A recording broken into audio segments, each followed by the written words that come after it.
Picture this. You're standing in a golden desert at sunset. Go ahead. The sky is this brilliant, fiery orange, and silhouetted against it is a long, slow-moving line of camels. And they're trekking across these endless sand dunes. Right, the classic image. Exactly. Carrying exotic, shimmering silks from the ancient empires of China, winding their way across the world to the bustling markets of Rome. It's romantic, it's mysterious, it's the classic cinematic image of the Silk Road. And almost everything about that picture, even the name itself, is just a complete myth. Yeah, it is a beautifully constructed fantasy. I mean, the reality is far more complex, much grittier, and honestly a lot more fascinating than just some pristine caravan of luxury goods. Right. Because in reality, the Silk Road wasn't a road, it wasn't a single route, and for a huge chunk of its history, it didn't even move silk. No, it really didn't. So today we are cracking open this polycentric web of early globalization to give you a shortcut to being deeply well-informed about how our world actually connected. And our evidence base for this deep dive is this incredible 2025 book called Reimagining the Silk Roads. Right. Edited by Julian Henderson, Stephen L. Morgan, and Matteo Salonio. Yeah. And they've synthesized cutting-edge archaeology, climate science, ancient DNA, just all of it to fundamentally redraw our map of history. It's pretty wild. It is, because the central thesis we are working with here dismantles the idea of a single paved highway. Instead, we have to look at this sprawling, chaotic web of land and sea roads. And these networks moved much more than textiles. Oh, absolutely. Yeah. They move the fundamental calories we eat. They disperse the language families we speak. They carried the weather impacts that starved entire empires. And they acted as a delivery system for some remarkably deadly pathogens. Which we will definitely get to. But to understand how this ancient worldwide web actually functioned on the ground, we have to start by tearing down the branding. The branding is so persistent. Right. The term Silk Road. Because the Han Dynasty in China, or the Romans for that matter, they definitely weren't calling it that. No, not at all. The term Silk Road or Seidenstrasse, it didn't even exist in antiquity. Wait, really? Yeah, it was coined in 1877 by a German geographer named Baron Ferdinand von Richthofen. Okay, so it's a completely modern invention. Pretty much. He used it to describe the routes connecting Han Dynasty China to Rome. But he was writing from a distinctly, late 19th century perspective. Right. His conceptualization was heavily tied up in the European imperial imagination and this very Victorian desire to build trans-Eurasian railways. It was a retroactive label applied to a very messy reality. And I think it's worth noting here that the phrase remains highly politicized today. Like, for example, China's Modern Belt and Road Initiative borrows this exact ancient namesake to frame its contemporary infrastructure project. Yes, it does. And just looking at the sources, without taking any political stance on the modern policy itself, it's just fascinating to see how a 19th century marketing term is still being used as a wrapper for immense geopolitical aspirations today. The branding just has incredible staying power. It really does. The branding is powerful, but it obscures the actual mechanics of ancient trade. I mean, the historian Valerie Hansen points out in the text that the overland trade was mostly what we call trickle trade. Trickle trade? Yeah, with small-scale, local barter between oasis towns. A merchant wasn't walking from Beijing to Rome. Oh, wow. Goods changed hands dozens, maybe hundreds of times, moving just a few miles a day. And if you're looking at pure volume and tonnage, the maritime sea routes eventually moved vastly more material than the land routes ever could. Okay, so let's look at one of those overland oasis towns to see what this trickle trade actually looked like on the ground. The book spends time on Palmyra, which is situated in the Syrian desert, halfway between the Mediterranean and the Euphrates. Yeah, Palmyra is a great example. Because I always picture these oases as, peaceful little watering holes with palm trees and a few weary travelers resting. Well, the reality of Palmyra shatters that image completely. It was a heavily militarized hub. Yeah. For a crucial period of its history, there wasn't even a Roman garrison there. Instead, the local elites funded their own private, heavily armed camel militias. Wait, camel militias? Exactly. Their entire business model was protecting the trade routes heading east through the hostile desert to the Persian Gulf. Okay, let's unpack this. So, Palmyra wasn't a romantic rest stop. It was more like a heavily armed toll booth run by desert mobsters. That's actually a pretty good way to look at it. They had the military muscle, and they used it to guarantee safe passage for caravans, but for a really steep price. I bet. And this generated immense wealth and a fierce independent streak. Hmm. I mean, we know from their public inscriptions that they used their native Aramaic language right alongside Greek. Oh, so they weren't just assimilating to Rome. Exactly. That indicates massive civic pride. They viewed themselves not merely as subjects of Rome, but as Palmyrines, who controlled a vital economic choke point. And we know just how much wealth they were accumulating because of what archaeologists find in their tombs, right? The text mentions these graves are packed with Han damask. This is highly patterned, incredibly labor-intensive Chinese silk that has been found literally nowhere else in the Roman Empire. It's incredible. They were burying their elite in imported fortunes. But moving that kind of heavy, valuable freight across a hostile desert required a specific technological leap. And the sources highlight the seemingly simple invention carved into Palmyrene stone reliefs, the crossbow saddle. Yeah, this is a perfect example of a minor technological shift just changing the world. Before the crossbow saddle, you had softer saddles made of straps and cushions, balanced somewhat precariously on the animal. Right. A crossbow saddle was a rigid wooden construction.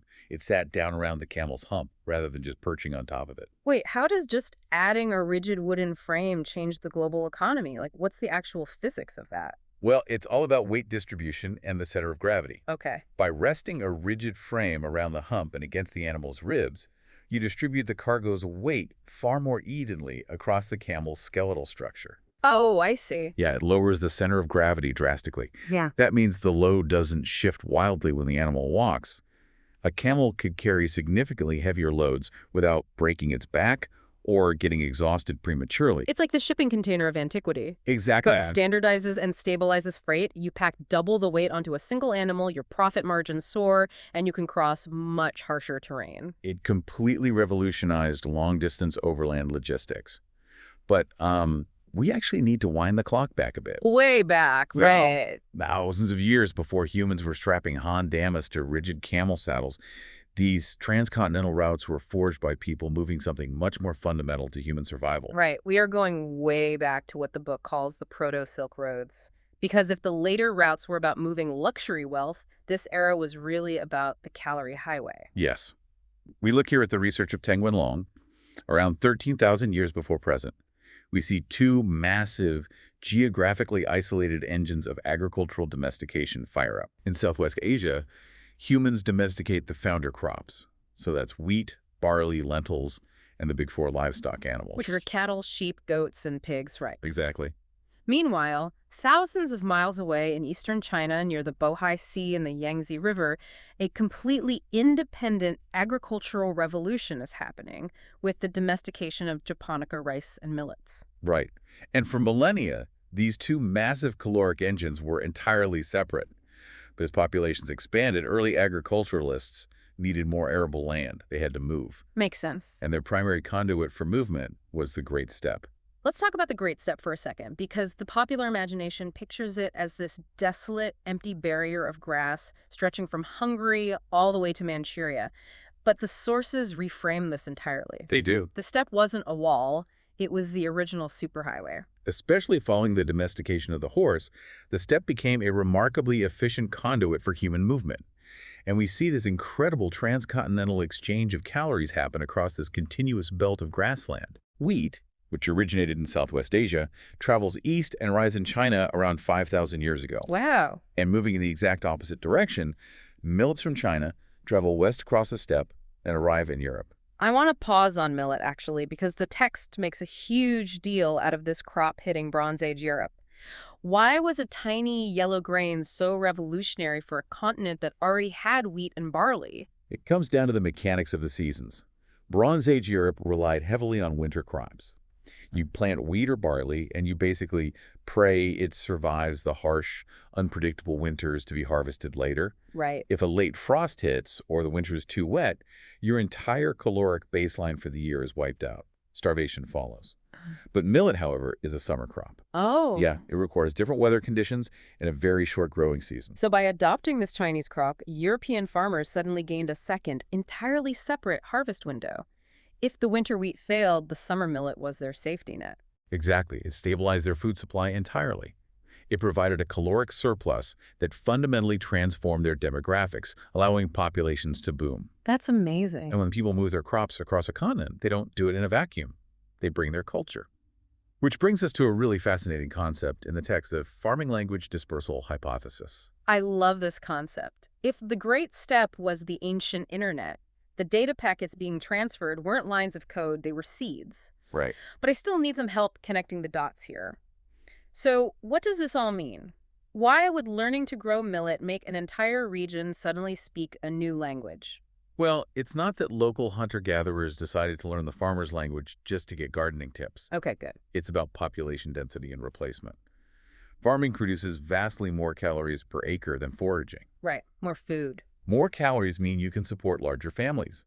Over generations, a farming population simply out-reproduces a foraging population. As these early farmers ran out of land, they slowly migrated outward, settling new valleys, taking their seeds and their syntax with them. Oh, I see. The text shows a direct correlation between the expansion of millet farming across Asia and the spread of the Sino-Tibetan language family.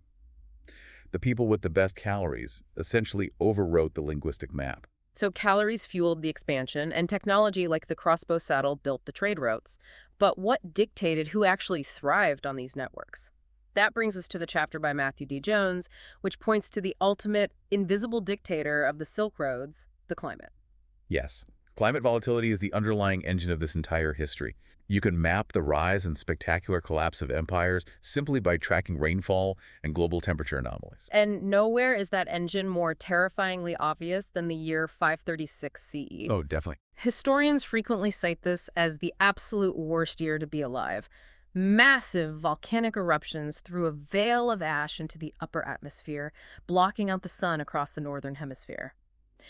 It triggered a late antiquity little ice age. Yeah, we're talking catastrophic crop failures, summer snows, mass starvation. But wait, hold on. How do we actually know what the weather was like on a random Tuesday in 536 CE?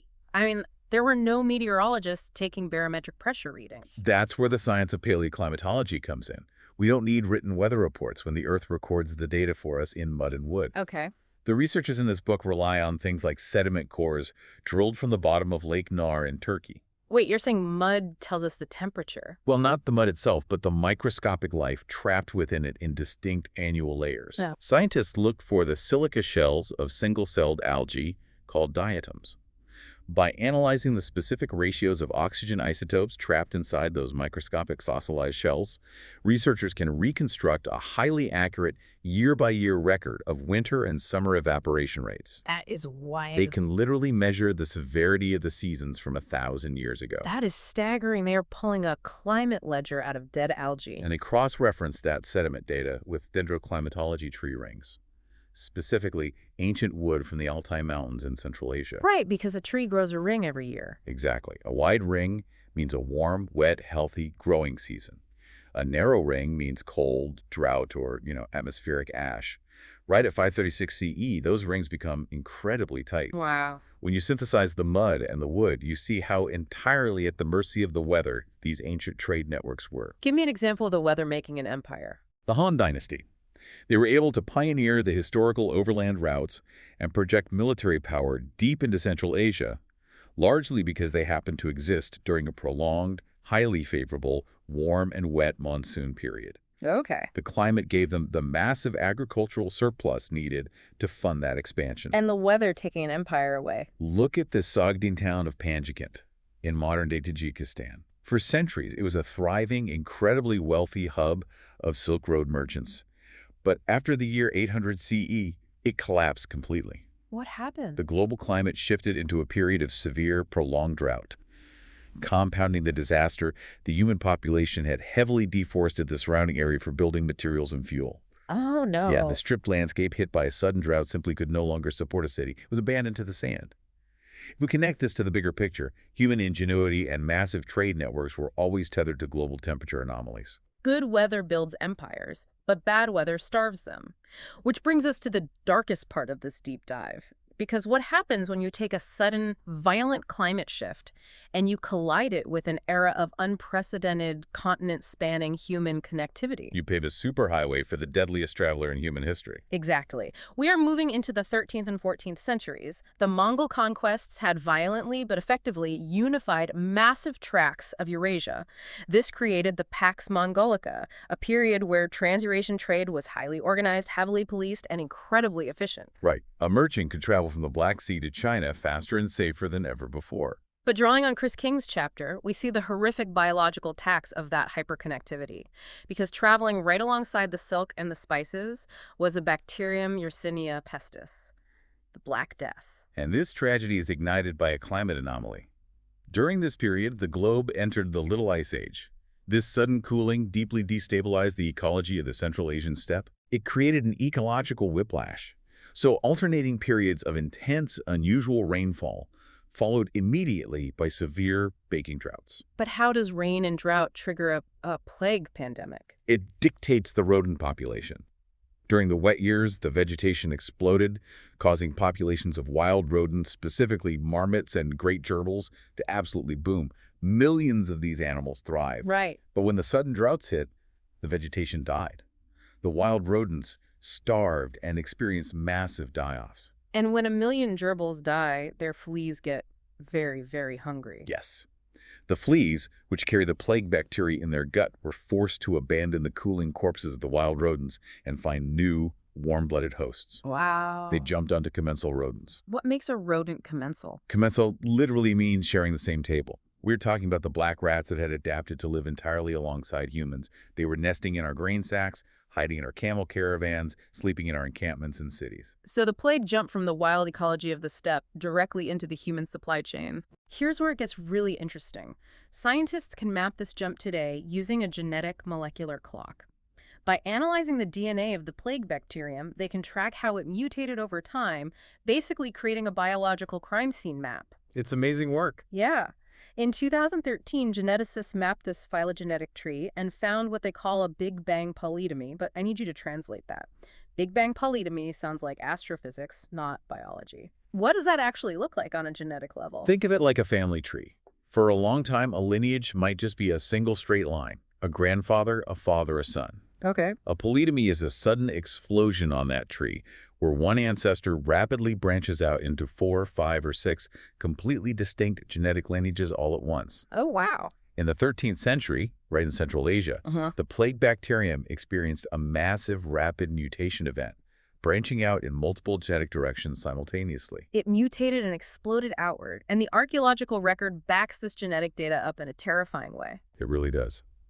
Archaeologists excavated a site called Isikkul in modern-day Kyrgyzstan. They found 2 ancient Christian cemeteries. Okay. The gravestones there, which are intricately carved, date specifically to the years 1338 and 1339. The inscriptions explicitly state that the people buried beneath them died of a terrible pestilence. Wow. And recently, scientists managed to extract ancient DNA from the teeth of those very skeletons. No way. Yeah, and the sequencing confirmed the presence of the exact Big Bang strain of Yersinia pestis. We literally have the ground zero victims mapped out in stone and DNA. Yes. And from there, because the Pax Mongolica had perfected the trade networks, the disease hitched a ride. It didn't have to slowly cross a chaotic landscape. It jumped onto perfectly maintained silk and spice caravans, traveling miles a day, eventually reaching the grain ships crossing the Black Sea and the Mediterranean. By 1347, it hit Europe, wiping out up to half of the population. And what's fascinating here is the ongoing scientific debate highlighted in the text about how it spread so incredibly fast across such vast freezing landscapes. Yeah. The traditional textbook model says it was spread almost entirely by the rat flea. But rats don't travel fast, and rat fleas go dormant in freezing temperatures. Right. If you picture the gritty reality of a 14th century caravanserai in the high mountains of Central Asia in winter, I mean, it's freezing. People are huddled together, wrapped in thick, unwashed fleece and wool coats, sleeping side by side. Exactly.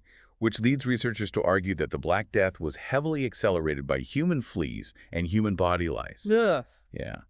The disease likely hid in the very clothing and the luxury textiles being traded along these freezing routes, passing directly from human host to human host in these crowded, cold encampments, entirely cutting the rat out of the equation. That is so dark. It illustrates how deeply and violently interconnected our biology, our climate, and our commerce have always been. Which really brings us full circle on this entire journey. The Silk Road was never a romantic, leisurely caravan of silk silhouetted against a setting sun. Not at all. It was a rugged, muddy, precarious, climate-driven network. It was the mechanical engine that moved the fundamental calories we still eat today. It dispersed the languages we use to speak to each other, and it acted as a hyper-efficient superhighway for the diseases that nearly wiped us off the map. Yeah. The overarching lesson from these sources is one of fragility. Right. Human ingenuity built incredible continent-spanning networks. But those networks are entirely intertwined with the natural world, and they can be upended by just a few degrees of temperature change or a microscopic bacterium. It's sobering when you think about our modern anxieties, our collective panic over fragile global supply chains, our fears regarding sudden climate shifts, the very real trauma of global pandemics. None of this is new. We are wrestling with the exact same elemental forces that dictated life, death, and commerce on the Silk Roads thousands of years ago. Yet we're still riding that same network, just with faster shipping containers. Exactly. Which leaves us with a final thought for you to mull over. If an ancient subtle shift in monsoon rain patterns, or a beautifully simple invention like placing a rigid wooden crossbow saddle around a camel's hump, could completely rewire the economy, the language map, and the demographics of the entire Eurasian continent. What seemingly minor technological or environmental shift happening right now, completely in our blind spot, is going to entirely redraw the map of our global networks in the next 100 years. That's the big question. Keep an eye out for the modern crossbow saddles. Thanks for joining us on this deep dive.